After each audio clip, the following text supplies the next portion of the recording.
Kasaragod കുമ്പളയിൽ scooter ഓടിക്കുന്നതിനിടെയുണ്ടായ ഹൃദയാഘാതത്തെ തുടർന്ന് ഗൃഹനാഥന് ദാരുണാന്ത്യം. ബംബ്രാണ സ്വദേശി അഷ്റഫാണ് മരിച്ചത്.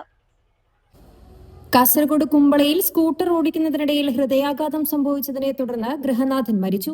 കുമ്പള ബംബ്രാണ ചൂരത്തടുക്കയിലെ അഷ്റഫാണ് മരിച്ചത്. ഞായറാഴ്ച ഉച്ചയോടെ തലപ്പാടി ടോൾ ഗേറ്റ് കഴിഞ്ഞയുടനെ ദേശീയപാതയിലായിരുന്നു സംഭവം.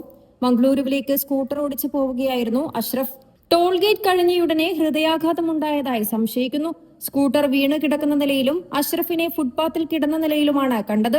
സ്ഥലത്തുണ്ടായിരുന്നവർ അഷ്റഫിനെ ഉടൻ ആശുപത്രിയിലെത്തിച്ചുവെങ്കിലും രക്ഷിക്കാനായില്ല. മംഗളൂരു സ്വദേശിയായ അഷ്റഫ് 35 വർഷങ്ങൾക്ക് മുൻപാണ് ചൂരിത്തടുക്കയിൽ സ്ഥിരതാമസമാക്കിയതെന്ന് ബന്ധുക്കൾ പറഞ്ഞു. സഫിയയാണ് ഭാര്യ. അഫ്രീദ്, ജാസ്മിൻ, ഇൻസിമാം എന്നിവർ മക്കളാണ്.